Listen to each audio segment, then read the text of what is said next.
My question is, before the scientific and medicinal aspect of ganja we became aware of it, who told those old studs that it was the healing of the nation?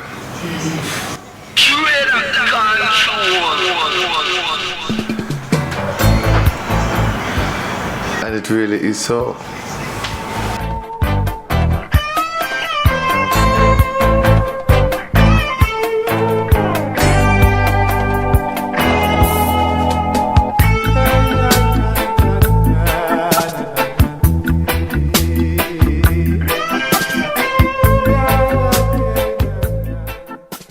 My earliest recollection of consciousness is living in a tenement yard where they had stables, so they reared horses,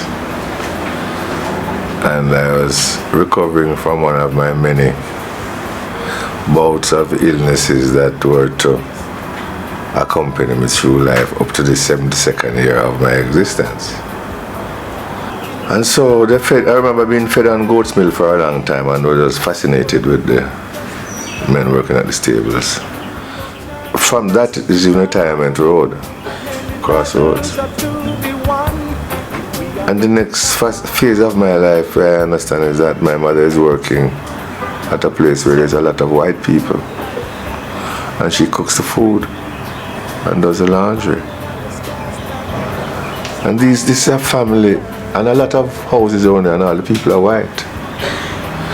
And then I started going to functions with the children, and because they taken up with me, but my mother would take me to work. And then I grew to understand that I was interacting with children of British armies. My mother worked with the colonel of the Worcestershire Regiment, or whatever the regiment that was here as a defense of the colony at the time. So I saw that aspect of Jamaica. I saw England in Jamaica without understanding what I was seeing. And that part of Jamaica was amazing because my mother wouldn't whip me when I was up there. And for some reason, out of frustration, my mother used to beat me a lot.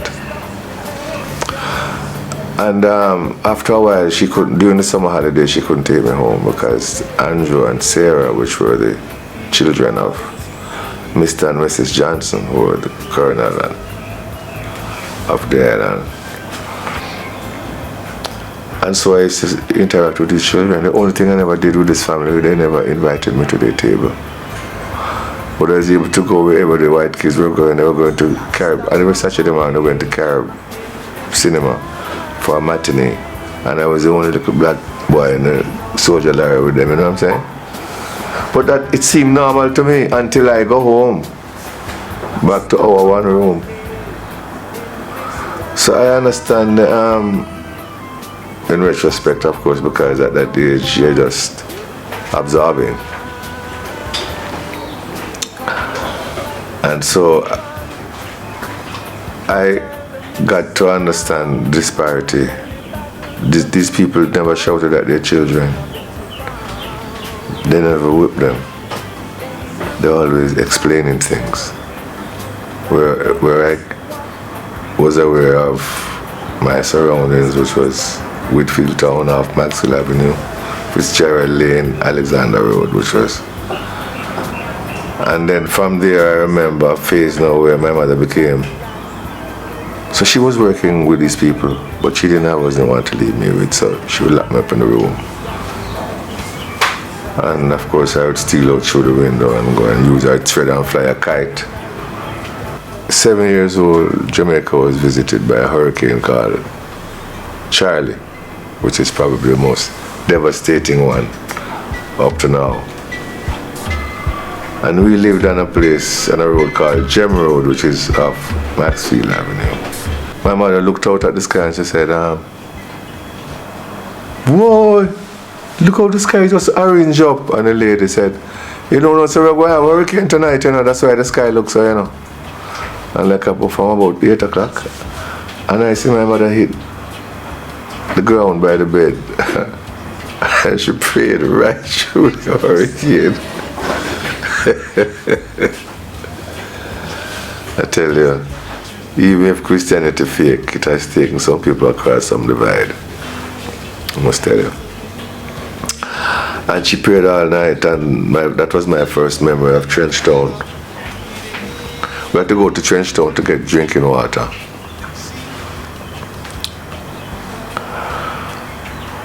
My father is a man my mother met at crossroads on the way to go into her job or park camp on a daily basis.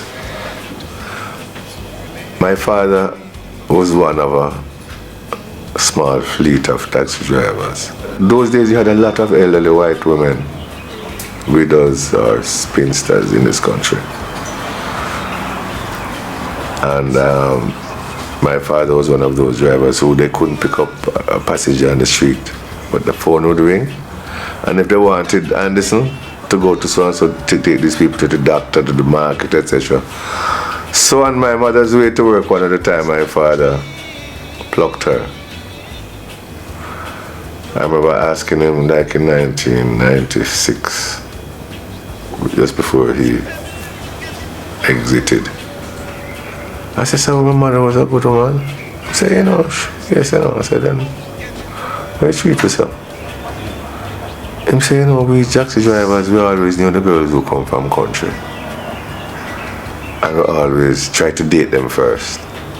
And we always try, most of the country girls were always virgins. And if everybody boasts and say, yeah, boy, I have another virgin for me. And so my mother was a beautiful woman, but by the time it got to her, another taxi driver did get to her already. And like the man have one over him. And I look upon the man who would tell me about my life, his life and my mother's life, and I say, and so boy, but she managed to get another child by him, which was me. And I know when my mother got pregnant with me, the last thing she wanted in the world. I know that. And not to come and find myself as complex as I am now, boy, I don't think if I was a mother, I don't want to deal with me neither. You know, maybe that's why she gave me away so often.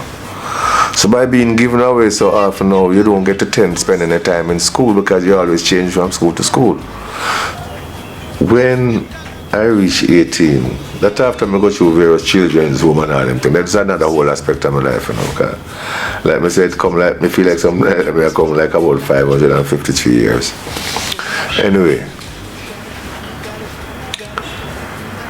Jamaicans were going to England because the mother country needed workers, so-called the adopted mother country needed workers to work and sweep the streets, run the buses, that kind of work. Manual, plumbing, women nursemaids, helpers. It was £75 for a boat ride to England, and it was £85 for plane fare. And so I had a British passport. The first time I saw a photograph of myself was on a passport.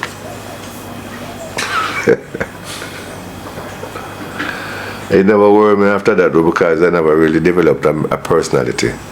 I worked on a character instead of a personality, because I found out very early that the mirror is elusive, because you see where right is and left where right is. You see right where left is and left where. So it's really just a reflection of that. So I didn't build that structure around knowing how I look before I leave the house. I just put on the clothes I love the best. I concentrated on how I felt rather than how I looked. Because all this time, you know, as teacher, I teach myself because I don't have no father figure for several sons, so, you know, there had one time my mother was dealing with a man named Mr. Johnson when she used to lock me up in the house. So Mr. Johnson was dealing with my mother. So it's one room. It looked like him coming in there one night and must be want something, man. My mother said, well, you know what I mean? I said, my son kind of thing, and Mr. Johnson come like, say, he want what he want, and my mother just slap her and she just pick up her ice pick and say, do that again. I'm just hustle out of the house. So that's the first experience I have of a male figure in my life. The next time I meet a man that way, the next man, the man was going to be my mother's husband. That I was so distraught when she told me that she was getting married, because I said, and I get no attention already, and even at there in my yard, and a woman was coming at the yard and sit down and never said anything to anybody. About 7 o'clock my mother came from work, and I see she and the woman to talk, and them go inside and talk and talk. And every time I must wash my foot on and put on a pair of shoes, and on the way to Westmoreland on the back of a truck, this lady tell me that she's my grandmother, and she come and she carry me go to Westmoreland because she carry me go to Westmoreland. My grandfather lived, and my grandmother lived in the same yard, but they don't share the same house. A lot of people in Westmoreland at that time, in the rural areas, wasn't any palatial residence, but the man had his quarters and the woman had her quarters, and they would visit. In the case of my grandfather, they were in separate houses and the same property, and I would have to take his dinner just 1 minute walk from one room to his 2 room. And it was the first taste of familial comfort, because they didn't have any demonstrate any affection to each other. He talked to her like, because my grandfather thought that he was they call him Lord Beaverbrook, because this tone of voice that I have here, I must have picked that up from him, because they say, Uncle Eddie, how are you? Oh, well, very well, you know. And you know what I mean? So well, he was really a very warm grandfather, you know, we talk about things. And his father, which was born in 1865, with my great-grandfather, one of the highlights of my early days was that I was able to have a relationship with somebody who was born in the other century. My great-grandfather was born the year slavery was abolished, 1865. And so that's the good part of not having a father. As weird as it was, coming from Kingston, where there was, you flick a switch and you get a light. You turn it up. Now, 9 o'clock at night, the man saying, go out for go buy kerosene. I laughed at them, not talk about the whole heap of ghosts them. And if you go buy kerosene, if you come showing a little lamp, or sugar, we don't remember, say them never have. And if you want fire, me have to go for wood now. I mean, have to carry water for me, and I'm vexed about that. Although I miss Kingston, for the first time in my life, I was able to say, oh, right, Ed. I saw the birds them sing every day. And like a bird landed on the pimento tree in front of my grandmother's house. And the first time in my life I threw a stone at a bird, I hit the bird. And the bird dropped. And the wing was fractured. And I cried so much and tried everything. And I never stoned a bird from that.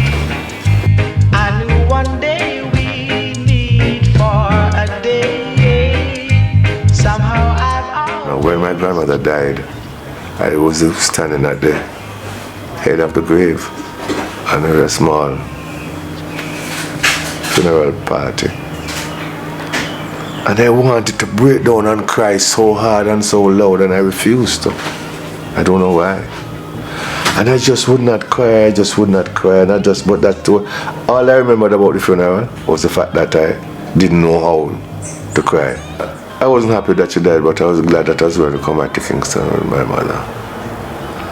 And they had a night or whatever they had for her. And while they were singing and drinking them coffee and eating them curry goat, the music stopped.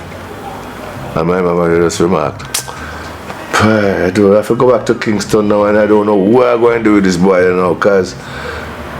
And somebody said, give me him now. She said, you want him? She said, yes. She said, don't take him now. So it was another transition in my life that I never had any say in. Me couldn't really explain to you in words that we could understand, any language, the journey that takes me here. So I am more than anything exceptionally grateful that I have seen these times. But at one point in my life, I just went and joined a library, and I started to read. because I realized that the school thing was not going to happen again. The man, school wasn't a big thing in Jamaica at that time, primary school, half day on a Friday. So other children didn't turn up. So every Friday morning, my grandmother would, along with other women of the hill, that's how they used to wake up. He said, so we're ready? When everybody done hoot now, them know where them supposed to meet. And everybody have them basket on them head and we head for the Sablama market, them sell them produce. I mean, I don't know how you carry a basket of scallion and thyme and 2 pieces of yam, and those people lived off that and sent children to college.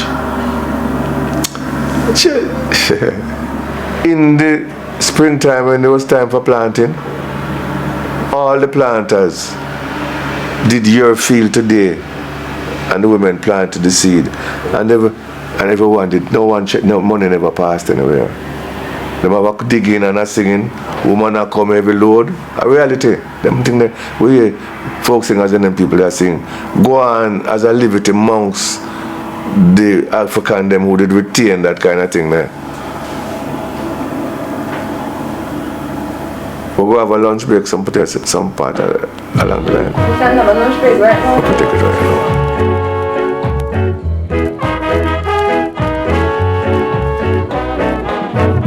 I've got to go back home. This couldn't be my home. It must be somewhere else, or I would kill myself. 'Cause I can't get no clothes to wear, can't get no food to eat, I can't get a job to get bread. That's why I've got to